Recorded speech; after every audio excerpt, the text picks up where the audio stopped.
History. Red soil is a byproduct of mining.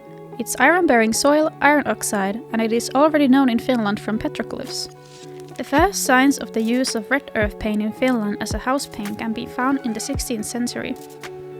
The red soil was mixed in, for example, tar, and was used for exterior painting of brick and wood. The brick walls were clean and the brick was imitated by painting the wooden walls and board ceilings red. However, use was still rare. The use of red earth paint became more common in the 17th century, but mainly only in churches and town halls. In the 18th century, red earth painting spread in mansions and cities, and the basic recipe for cooking the paint became established: rye flour, red soil, sulfate, and water. In rural areas, the use of red earth paint in peasant houses only became more common during the 19th century.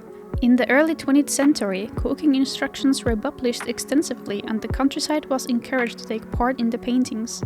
In the mid-20th century, new industrial paints were to displace earth paint, but in the 1970s the use of red earth paint began to become more common again and has now grown in popularity and is an excellent paint for both old and new buildings.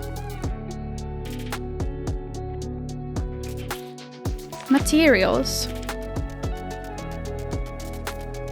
Red earth paint is easy to make yourself. It's affordable, environmentally friendly, and very easy to renew. There are several recipes. Water, sulfate, rye flour, and red soil are needed to make the base paint itself, and linseed oil and a little salt can be added if desired. And then to make the paint itself. Making the paint. The cooking vessel is a large wall pot or an iron barrel. A brick of stone stove about 20 cm high is placed under the cooking vessel. In order to stir the paint, for example, a paddle is made from a board, which extends well to the bottom of the container. Pour clean water into the cooking vessel, light the fire, and boil the water. Part of the water in the instructions is left in an empty bucket, and the rye flour is mixed evenly, pouring into cold water. If you cook rye flour in advance, it will speed up the process.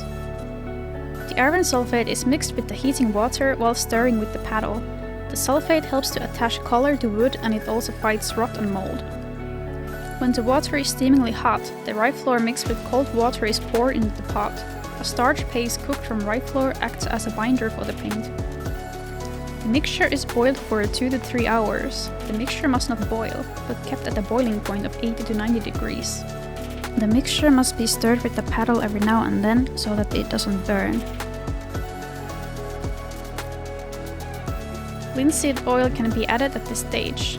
The oil improves the adhesion of the paint to wood. When the paint is almost ready, stir in gradually adding the red soil. If the mixture tends to bubble over, the liquid can be taken into a bucket and later poured back in. The fire is reduced at this point. After the red soil is added, the paint is simmered for some time, mainly to mix the red soil evenly. The fire can already be extinguished.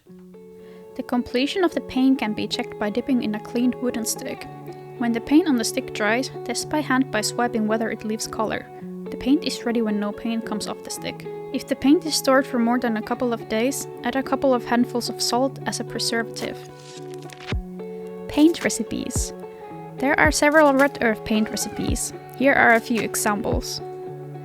The Finnish Heritage Agency's recipe and the one used in Turkansaari.